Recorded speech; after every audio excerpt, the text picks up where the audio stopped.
প্রতিদিনের মতো আজও দুপুরে চাপা সমলতা দিদিমণির বাড়ি রান্না করতে এসে দেখে বাড়িঘর বেলুন দিয়ে সাজানো। রান্নাঘরে ঢুকে দেখলো মনের খুশিতে মটন বিরিয়ানি রাঁধছে দিদিমণি। আজ সারা বাড়ি মোমো করছে মটন বিরিয়ানির গন্ধে।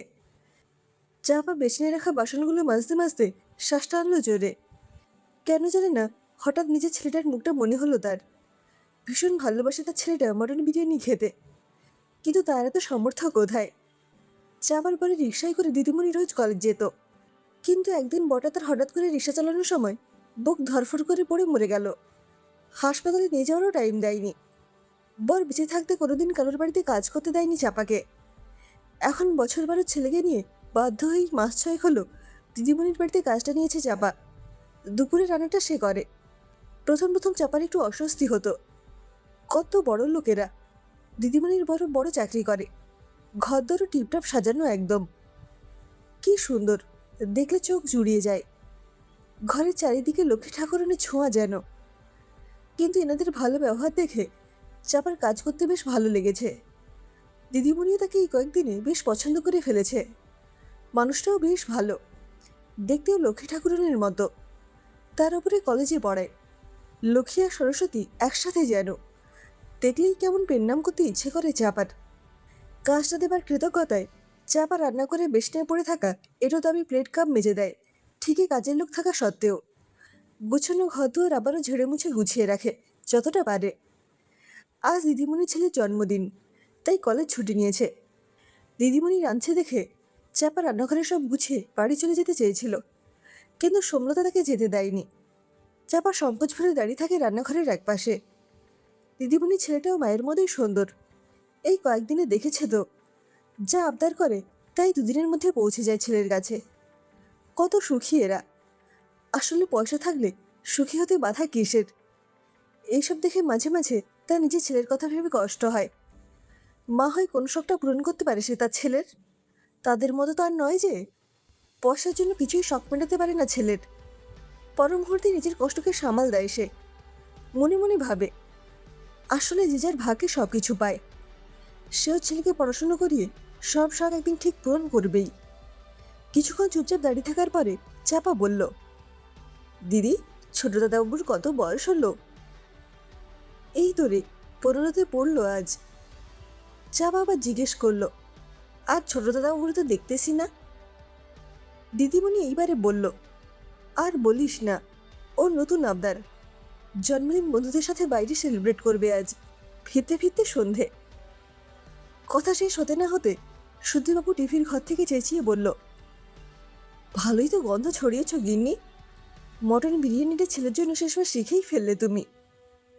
দিদিমণি তৃপ্তির হাসি এসে চাপাকে বলল, ছেলের জন্য আরও যে কত কিছু রান্না শিখতে হবে আমার, কে জানে। জানিস তো, আগে আমি রান্নাঘরেই আসতাম না।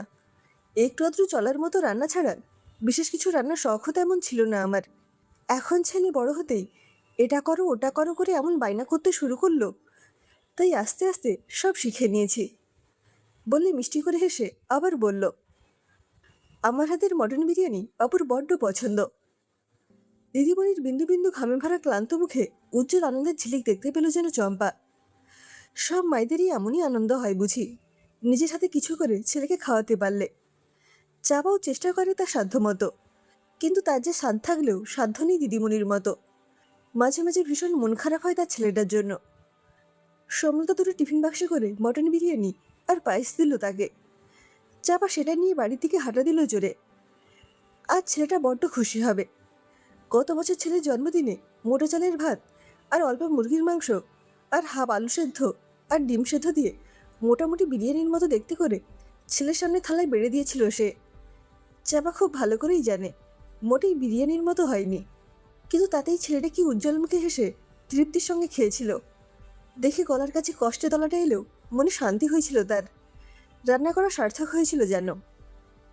আজ সত্যিকারের সরু চালের বিরিয়ানি খাবে ছেলে। মনটা খুশি খুশি করে বাড়ি ফিরে দেখে ছেলেটা স্কুল থেকে ফিরে ঠান্ডা ভাত খেয়ে অঘরে ঘুমোচ্ছে।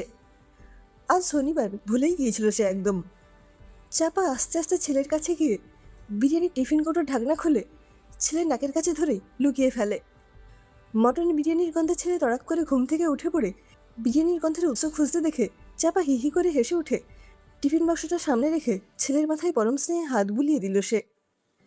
বিরিয়ানি দেখে ছেলের মুখের আনন্দটা বেশ উপভোগ করে সে তাড়িয়ে তাড়িয়ে। ছেলে খেতে খেতে এক মুঠো বিরিয়ানি নিয়ে মায়ের দিকে বাড়িয়ে দিতেই গাল হাঁ করে নিতে গিয়ে চাপার চোখ ভরে যায় জলে দিদিমণির প্রতি কৃতজ্ঞতায়। আজ দিদিমণির জন্য তার ছেলেটা খুশি হলো বড্ড। পরের দিন সকালে গিয়ে দেখলো সোমলতা বারান্দায় অন্যমনস্কভাবে বসে আছে। চাপার একটু খটকা লাগলো। এখন এইভাবে বসে থাকার কথা তো নয়, শরীর খারাপ হলো নাকি? সে কাছে গিয়ে জিজ্ঞেস করলো, ও দিদি, কি রাঁধবো আইজ? সোমলতা কিছুক্ষণ চুপ করে থেকে বলল, তো যা খুশি রাঁধ। চাপা লক্ষ্য করলো সবসময় খুশিতে ঝলমল করা মুখখানি আজ কেমন যেন বিষণ্ণ। কিন্তু চাপা সরাসরি জিজ্ঞেস করতে পারে না কি হয়েছে। রান্না শেষে বাড়ি যাওয়ার আগে সোমলতা রান্নাঘরে এসে ফ্রিজ থেকে একটা 3 থাক বড় টিফিন বাক্স তার সামনে দিয়ে বলল, এটা নিয়ে যাস। চাপা অবাক হলো, এতে আজ আবার কি? দিদিমণি বললে, এতে কালকের করা বিরিয়ানি দিয়েছি। চাপা বিস্ময়ে বলল, আবার? ও মা, তোমরা শেষ করতে পারোনি খেয়ে? দিদিমণি এবারে হালকা হেসে বললেন, তোর ছেলে কাল বিরিয়ানি খেয়ে কি বললো রে? ভালো হয়েছিল বিরিয়ানিটা? হ্যাঁ গো দিদি, দারুণ হয়েছিল। ছেলেটা আমার বড্ড খুশি হয়েছে গো, কি যে তৃপ্তির সাথে খেয়েছিল। সমলতার মুখটা কিছুক্ষণের জন্য উজ্জ্বল হলো। একটু অন্যমনস্কভাবে বলল, এইটুকু শুনেও শান্তি জানিস তো? চাপা এবারে বলল, তার ছোট দাদাবাবু কি বলল? নিশ্চয়ই খুব ভালো বলেছে খেয়ে। সমলতার মুখটা এবারে ম্লান হলো। বলল, ছেলেটাতে বাড়ি ফিরে এসে কিছুই খেতে চাইল না, বন্ধুদের সাথে খেয়ে পেট নাকি ভর্তি ওর। বলে একটা চাপা দীর্ঘশ্বাস ফেলল সমলতা। চাপা অবাক হয়ে বলল, কিচ্ছু খেলুনি? একটুকু? না রে, বাইরে থেকে খেয়ে এসেছে, তাই আমিও বিশেষ জোর করিনি। বলে আলতো হাসল সমলতা। কিছু হয়নি এমনভাবে আবার বলল, আমরাও তাই আর খাইনি, ওর জন্যই করেছিলাম। ও যখন খেতে পারল না তখন আর। চাপার মনটা ভরে গেল খারাপ লাগায়। বুঝতে পারল দিদিমণির মনের কষ্টটা। দিদিমণির চোখের কোণে একটু জলও দেখতে পেল নাকি সে? সমলতা তার হাতে টিফিন বক্সটা দিয়ে বলল, পুরোটা ভরে দিয়েছে টিফিন বক্সে, ওপরের বক্সে পায়েসও আছে। তারপর কিছুক্ষণ চুপ করে থেকে হাসি মুখে বলল, তো ছেলেটা তৃপ্তি করে খেলেও আমি খুব খুশি হব রে, শান্তি পাবো একটু হলেও। দিদিমণির মুখটা দেখে চাপার ভীষণ কষ্ট হলো।